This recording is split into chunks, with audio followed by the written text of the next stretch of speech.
How many times have we gotten bad advice from the wrong influence of the world? Psalm chapter 1, verse 1 tells us, "Blessed is the man that walketh not in the counsel of the ungodly." Bienaventurado el varón que no anduvo en consejo de malos. Blessed is the man that is not influenced by style, by fashion, by what's cool right now. Blessed is that man. Because when you chose to follow Christ, you decided to divorce yourself from the world. You no longer have to be cool anymore. There is nobody out there that you need to impress any longer, if there ever was. Blessed is the man that walketh not in the counsel of the ungodly, nor standeth in the way of sinners, nor seated in the seat of the scornful. Now the Bible tells us to get rid of evil influences that are going to take us away from God. Rid yourself of sinful influences. Some of you here have friends. I've heard of young people, and I've even seen it, because we used to go minister at the Evans Detention Center, or the boot camp. And there was kids there that wanted to serve God while they were in there. But cuando salían por fuera, they had nobody to follow. They had nobody as an example. The only people that took them back again was their old friends. And guess where they wound up again? Probably in prison, not even there anymore. It's too late now. And they're in prison, some of them are, because they went back to their old influences. And the Bible explicitly tells us, as Christians, don't go back to your old friends for advice. Now, if this is the way we are as humans, when we want something, we go and talk to people that will appease our conscience when we know we're wrong. And we want somebody to tell us and approve of our sinful decisions that we want to make. And as soon as they can appease our conscience, then we're all right. But I want you to know something, that whoever gives you advice that is walking in the fear of God is going to tell you something you don't want to hear. Many couples have come to me for advice, and I tell them, okay, I'm going to just tell you what the Word of God says.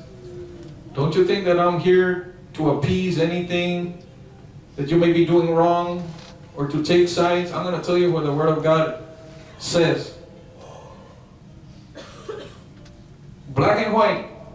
Take it or leave it. The advice that I'm going to give you always works. The problem is that people don't want to hear it. And they never come back. Don't come back. What for? You're wasting your time. If you're wrong and you need to change. Si estás mal y necesitas que cambiar. Es lo que la palabra de Dios dice. That's what the Word of God says.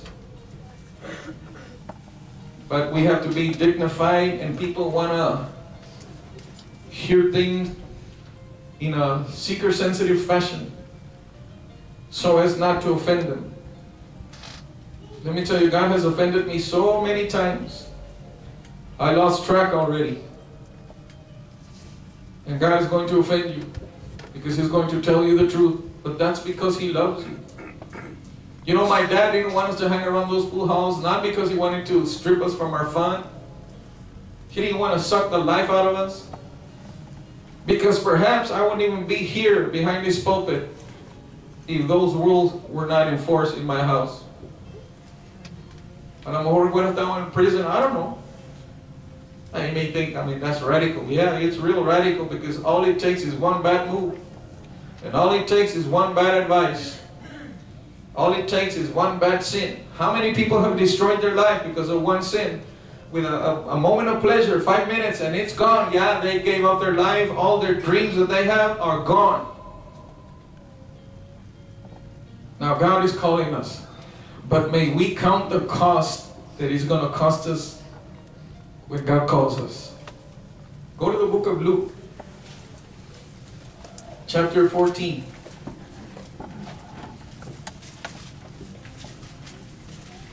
The altar calls that Jesus made were tough. They were not like our modern day altar calls that we hear of today.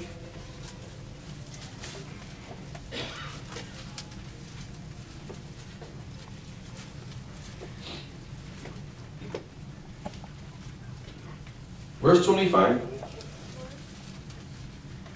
And there went great multitudes with him, and he turned and said to them, If any man come to me and hate not his father, and mother, and wife, and children, and brethren, and sisters, yea, and his own life also, he cannot be my disciple. What a call. It's like we don't have anything after that.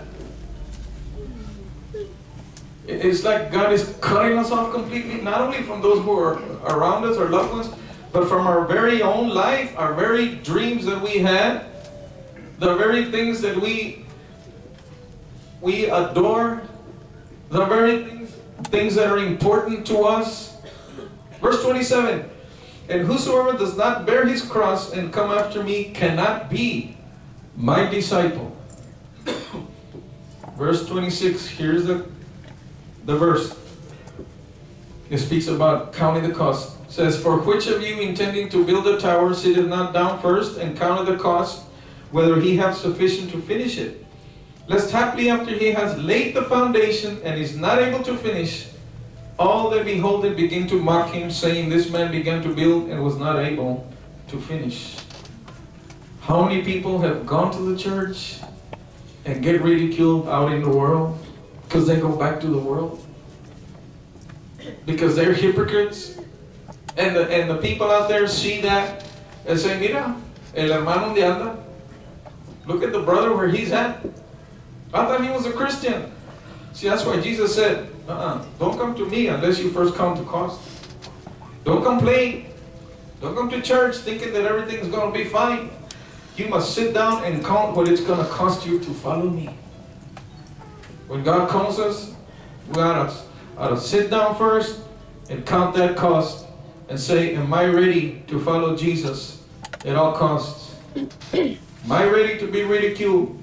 Am I ready to be a radical? Am I ready to be different? Am I willing to lose some things? Go to the book of Ecclesiastes. I know some of you are taking notes, so I'll give you all these scriptures. Ecclesiastes chapter 3 tells us about the seasons and times. It says to every season, to every time, there is a season. To every purpose under heaven. Starting in verse 1, and then we're just going to skip on down to verse 6.